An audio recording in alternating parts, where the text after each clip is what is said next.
Higher, higher, higher.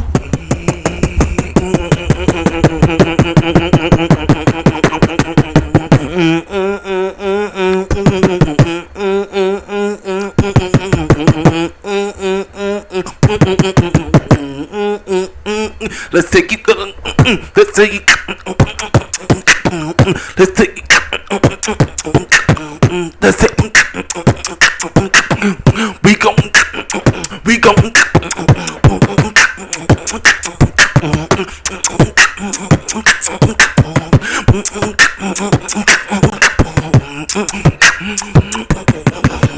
with some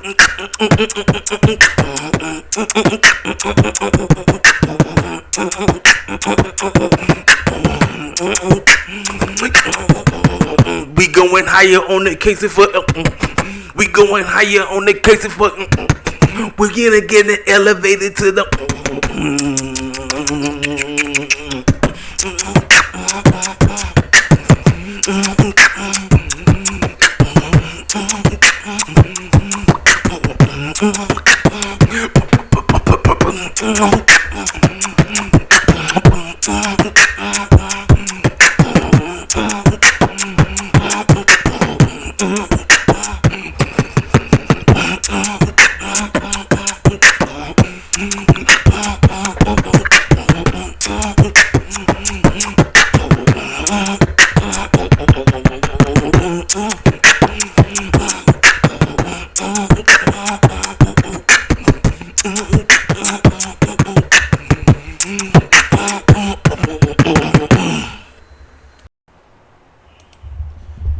What's going on, everybody? This is your boy KCFL King Self for Life Wrestling Takes. I told y'all I was coming back tonight to give you an honest take. Triple H is at the helm now. Is Summer Joke still Summer Joke, or are we in a new era? I'm gonna be 1,000% with you. I'm gonna be nice. I'm gonna keep it a buck. I'm gonna keep it real. Triple H still got some work to do. Summer Joke was decent. It was decent. I'll give you that. But with all the rematches that I've seen 50 million times, I kind of was out on a lot of things that took place on the show. Now, we did get something that we didn't see. Now, when I mean that, I'm talking about people showing up.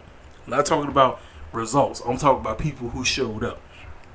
So, let's go ahead and kick this show off. We start off Bianca Belair against Becky Lynch. Let's see. I forgot what number it was before they wrestled at WrestleMania. So you can say that this was like part 8 or part 7 or whatever. The match at WrestleMania was 1,000% better than this matchup. However, the right woman went over. Bianca wins. Now, I don't know if y'all peeped the game, but under Triple H's watch, Bianca has always looked like a complete buffoon. She's won under Vince McMahon's rim, but she has never won under Triple H's hand. So I was very keen on what the clown was Triple H going to do in this situation. They played it off. The storyline in this matchup was Bianca's arm. Becky had tried to do an arm break on her arm, but she botched it. It was like right at the beginning, like she botched. And hold up, let me talk about it. Becky looked like a complete buffoon coming out there dressed up looking, I don't know what the clown she had on. She looked goofy. Bianca looked like a toss-up of Whitney Houston and Tina Turner put together. That's what she reminded me of. So, back to the matchup. The whole story, like I said, throughout the whole match, is Bianca's arm. That's the whole story throughout the whole match. They keep going. They keep doing. Bianca's just getting mad now. She getting beat down. She getting whooped. She getting tore up. They get outside the ring. Bianca finally wakes up. She does the KOD outside the ring. But I'm like, girl, you got to get it in the ring. So she gets it into the ring. That's when Becky does her finisher on her. And everybody like, oh, snap. Now, the whole time, everybody on commentary was talking about Bianca is more king than the buffoonish crap that happened at Summer Joke last year. We all know what happened at Summer Joke last year. Her losing in 26 seconds, which was still one of the most dumbest creative ideas ever created from a white supremacist known as Vince McMahon. That's all I'm going to say about that. Come here. She does her finisher. And everybody like, oh snap, Becky finna get that title back. She doesn't. She kicks out Bianca, gets up, does the KOD, match over, 1, 2, 3. Right woman went over. The storyline is over between them facing each other. After that, Becky and Bianca shake up. The audience is like, they don't know what to do. Should she shake up? Should she not? She shakes her hand and then they embrace. They hug each other, right? So then she walks off, so she lets Bianca get a celebration on.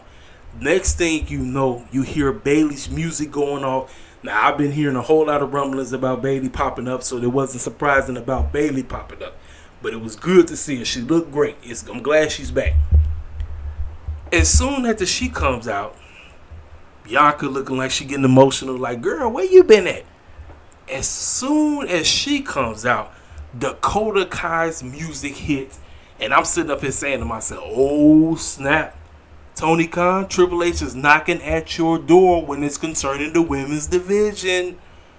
He ain't playing. He ain't playing.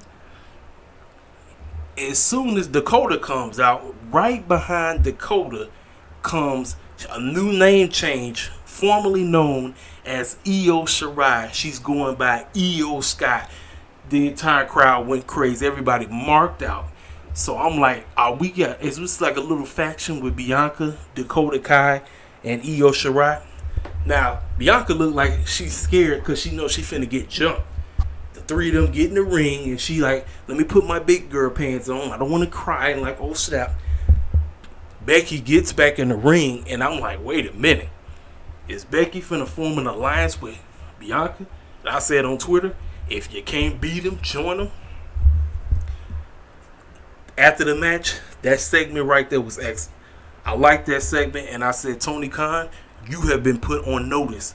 You got to get your women's division to the next level. This ain't a game no more, young man. This ain't a game. Triple H ain't playing. He ain't playing with your goofy behind over there. He ain't playing. He's not playing.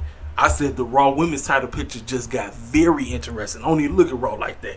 It just got very interesting. I said, what the clown is about to take place? I don't even know. And word on the street is Vince McMahon blocked this faction for years. They was talking about doing this idea for a long time. Bayley, Io Shirai, Dakota Kai. They was talking about having a faction with Bayley, and Vince McMahon kept blocking it. As soon as Vince get knocked out, Triple H come in. He said, we're going to pull this because a certain somebody is trying to build his division up. Now, I know a lot of people think, well, this is what's going to entice Naomi and Sasha to come back. I don't know. I have no clue. I can't call them anymore. Everything is up to Sasha and Naomi, whatever the heck they want to do. Do they go back there to the E and join that? Or do they jump ship, go to New Japan, Stardom, aka AEW? We don't know. But I'm telling you right now, the women's division on the Raw side just got very interesting. Very interesting. So that first segment, excellent. After the match, I'm cool with that. Kudos to Triple H. So we starting off high. We starting off fresh. Then we move on to this match right here. Logan Paul versus The Miz. Miz, Maurice, and Tommaso Ciampa came out there, and Tommaso Ciampa looked terrible. I said, man, what the clown they got this fool wearing? He looked terrible. He looked terrible. Logan Paul comes out there looking like he trying to do his inner Miz or whatever. Listen, fools are going to say that this match was excellent. I watched this match and I didn't give a rat's behind about it. I'm sorry. I don't know what people see in Logan Paul. This is no knock against him. He's trying. He's doing the best he can. The Miz made him look great. Miz was the Miz was supposed to do. Basically, you already knew what was going to happen. Tommaso Ciampa, he got kicked out, but he said he wasn't going nowhere. He was going to sit right there. So they cheating their behinds off. Now this is the sad part. Ain't nobody gonna be rooting for Logan Paul moving forward. Nobody. So I don't know where we're gonna get to getting him to be the heel that everybody wants him to be. I don't really care about Logan Paul, so it don't matter to me. But I already know that's where we're heading. So the Miz and them was trying to cheat. Maurice trying to distract the referee. Miz go get like a chain or a necklace or something, and he's finna whack Logan Paul. And Logan moves out the way, and he was finna whack his wife, Maurice. He stops himself, and then Logan Paul knocks him out. 1, 2, 3, Logan wins. Big whoop.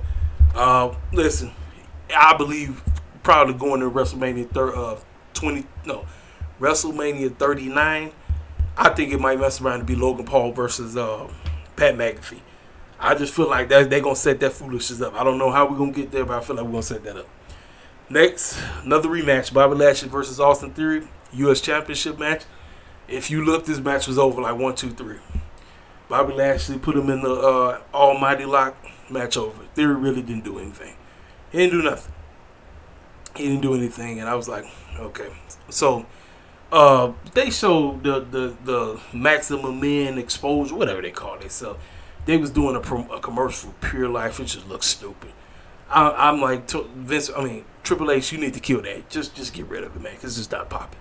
It's not popping. I could care less about it. So move on to the next rematch: the Mysterios versus Judgment Day. They all come out. I mean, like I said, if you've seen the match, you've seen it over and over again. This is like, like I said, man, rematches, I told you, I don't have a problem with a rematch, but the problem is WWE does matches way too much. They do rematches after rematch after rematch, and then it's like, I'm not going to really be invested in the match because I've seen it 50 trillion times. I'm not. So watching this back, Rey Mysterio was basically getting murdered the entire match until a returning Edge came back. Edge, because remember, this is a no DQ match. Edge comes back. He's come back as the Brood with the satanic, because it's stuff like he came from hell. So remember, he said he didn't want to do any type of supernatural gimmick. Well, that just went over his head. He came out from under the thing out to the entrance or whatever. He came from under there. Came out, helped Ray and Dominic win, and they win. So that's that. Like I said, people was going crazy about it. I really didn't care nothing about it because everybody knew Edge was coming back. So it is what it is. So we get Pat McAfee versus Happy Corbin. It was okay, man. Let me tell you something. Corbin did whatever. His job was to make Pat McAfee look good. Pat McAfee's interest, he had a all-male choir singing Bum A Corbin. And sitting ringside when Corbin was coming out, Corbin was dressed like he getting ready to play for the Indianapolis Colts, because both him and Pat McAfee was on that 2009 team when they went to the Super Bowl and lost to the New Orleans Saints. But as Corbin was coming out, it was a clown that was sitting ringside. I believe that was Frank the Clown, dressed up looking like the Joker. And he just yelling at Corbin like, "Are you a bum?" And he looked like he was ready to fight him and everything. I was like, okay, whatever.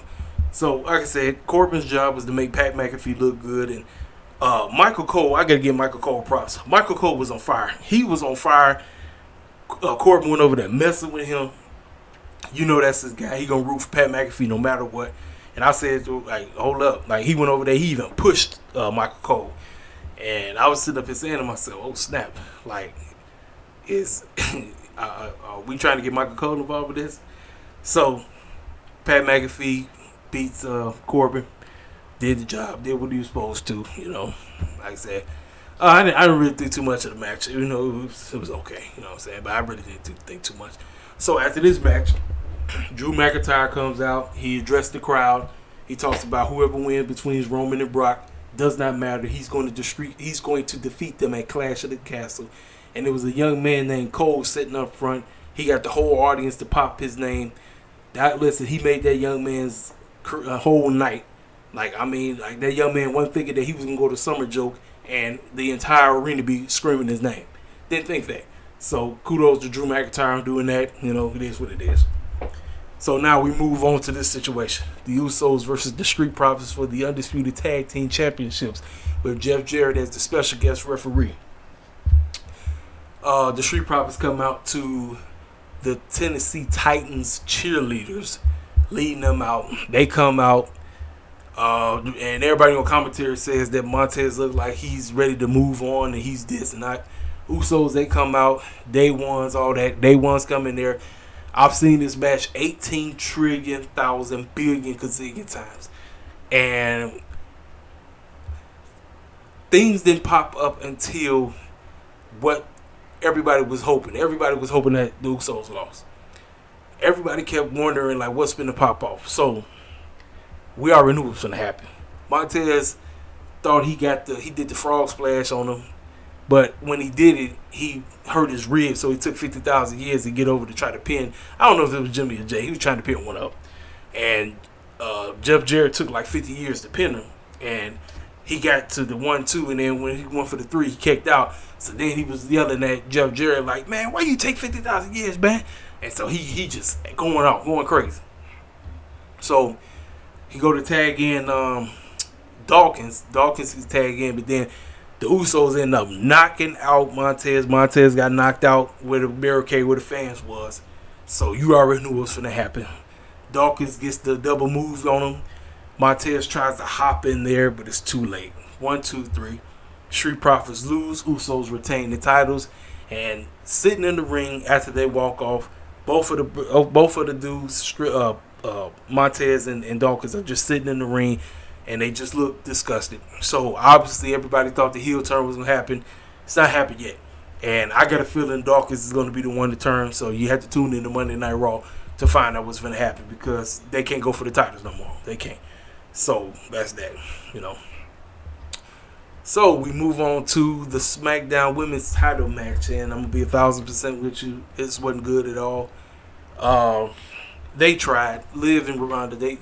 They tried to make it compelling, but it's like I said, man. It's it is what it is, man. Like I said, listen, Bayley, Io Shirai, Dakota Kai, that's great. But they still need help on SmackDown. They still need help. So, the whole time, Ronda just swinging around Liv, and Liv is trying to reverse moves and get out of submission holds and everything. And so, to make a long story short, Ronda had Liv in the submission. And now she's on both of her shoulders, so referee is not really paying attention to Liv Morgan. He's paying attention to Ronda. He's like, oh snap, Ronda is on her shoulders on the ground. So let me go ahead and 1, 2, 3. So I'm like, oh snap, Ronda got the championship back. That's what I'm saying, because you see, Liv was tapping. She was tapping out. And they said, and still you're a SmackDown Women's Champion, Liv Morgan. I said, wait a minute, Ronda got screwed. I said, that's where we going. So Ronda gets screwed again. So because she got screwed, Ronda said, screw this bullcrap. She turned heel. And now we got a heel Ronda. Not only did she mess up Liv's arm, she also put the referee in the arm bar. So I don't know where we're going. I honestly don't know. Foods told me that this was actually an excellent way afterwards. I've seen this like 50 billion times. Like, I want them to do something different, and they really didn't do anything different. Honestly, they didn't. Ronda got screwed again, and they said, okay, let's just turn the heel. And I'm like, okay. So Charlotte is around the corner. I kept thinking Charlotte was going to be the reason, but Charlotte didn't show up. Charlotte is coming. She'll be back. And I guess it'll be a triple threat at Clash of the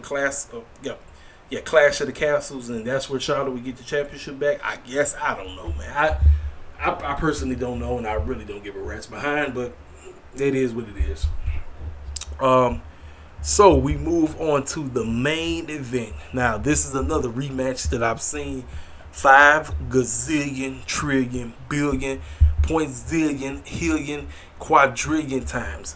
I've seen it over and over again, and I said, what the heck are these bozos going to try to do? Roman and the Bloodline come out, they walk out, they come out there, everybody go nuts. People is acknowledging him and all that, whatever. Get to the ring and he say, Nashville, acknowledge me and all that. After that, Brock come out. Brock come walking out. And as he's walking out, it's a tractor that's close by. He runs to go get the tractor, and he drives the tractor all the way down to the ring. And I'm sitting up and saying to myself, well, this tractor is definitely going to be involved in this match some kind of way. I'm not sure how, but they got to try to spice it up. So he drives it all the way to the thing. He hops all the way up to the part where they be digging up stuff and dropping it all. He jumps up there, and he's standing up there. So they already acknowledged Roman. Now it's time for them to announce Brock. Brock gets snatched the mic, and he says what he says. He says he finna mess around to be the champ, whatever, Brock Lesnar, boo, boo, boo. So, after that, Match gets started. That man legit jumps from the tractor, jumps on top of Roman, starts beating the bricks off of him. So these fools just beating each other up. They go outside. They get the doggone chairs. They get tables. The tables involved right away. They get the stuff going. So I'm just sitting up here saying, all right, man. I've seen this before. Like, when they going to pick it up? When they going to pick it up? So, for me, what made this match somewhat decent is how we got towards the end, when the tractor really got involved. Brock picked up, he got the tractor, and he lifted up the tractor with Roman in the ring, did all this stuff. I mean, he put that man on the tractor, he did a whole lot of crazy stuff. So, if you want to say Brock really was dominating, he really was. He was dominating the whole thing.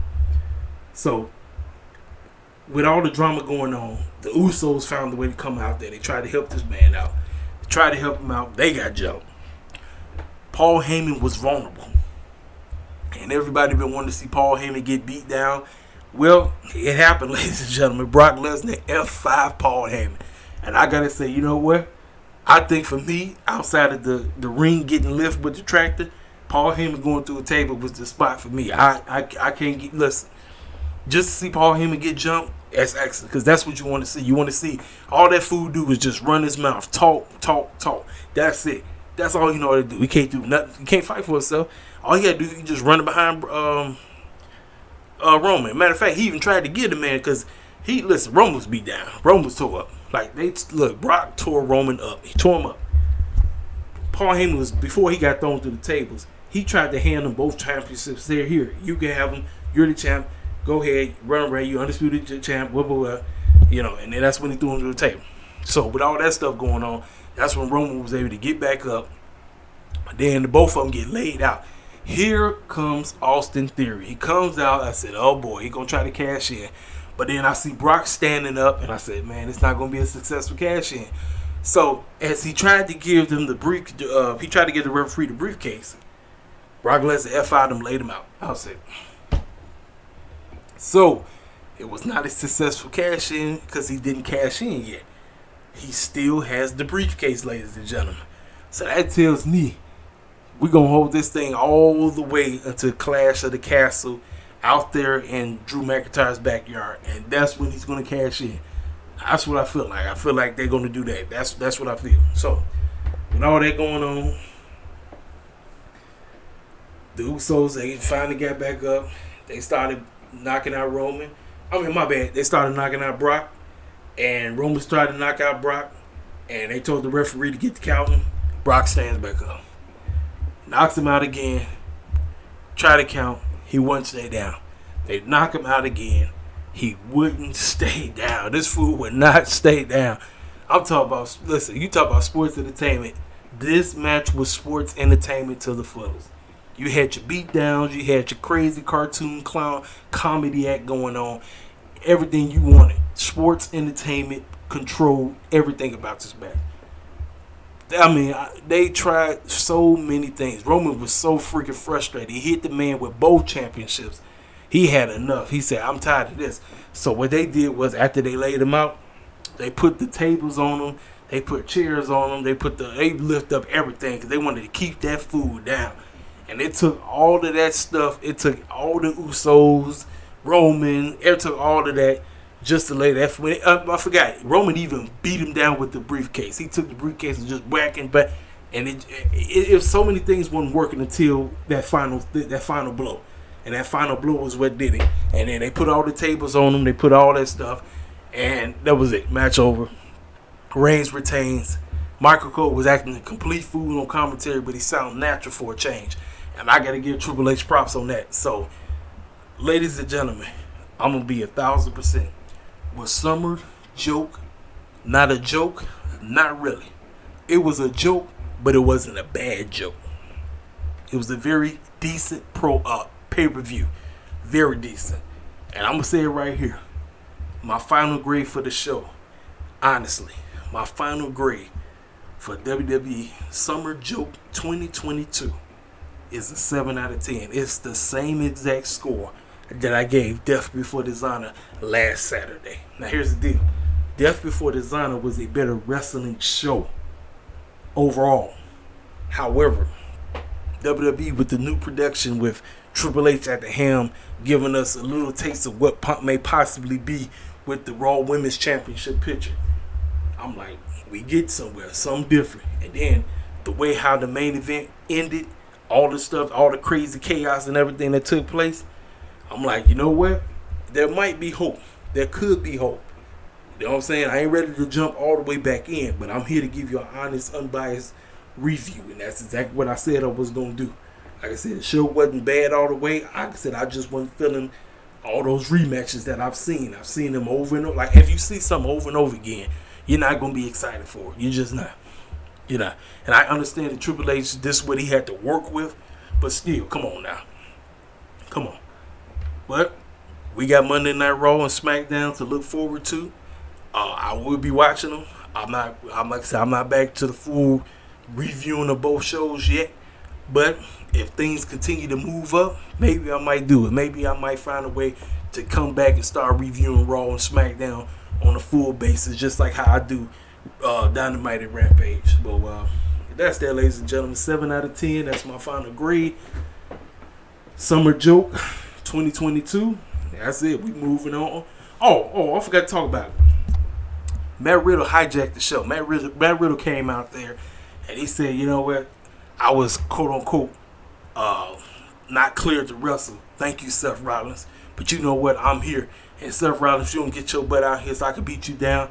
So everybody was trying to hold him back. And then that's when Seth climbed behind, came out there, running to the ring, looking extremely silly. I was like, man, ain't nothing but a joke. Come out there, everybody trying to hold him back, trying to do all this stuff. Gets in there, lays him out, does the curve stop, and that's that. So everybody was thinking Seth Rollins was going to wrestle Johnny Gargano. I heard people talk about Bray Wyatt was in the back, just talking all kind of foolishness and stuff. So I was like, no, man. I'm like, I don't know. You know, then they say, oh, he going to wrestle Edge. Nope. Edge was back with Ray. So that's that. Like I said, cartoon comedy act. It is what it is. Like I said, they probably going to wrestle each other at Clash of the Castle. But, you know, based off of what took place, Seth got to lose again. So it is what it is. But ladies and gentlemen, that is my honest review for Summer Joke. You can hit the freaking comment section up. Maybe you thought Summer Joke 2022 was off the chain. Tell me in the freaking comment section why you thought the show was great, and I will get back to you as soon as possible. Till then, this is your boy KCVL, King Self for Life, Wrestling the Takes. Hit the like button if you're new to the channel. Feel free to subscribe. We growing this channel. We getting this thing bigger than ever. Holla at your boy. I'm out.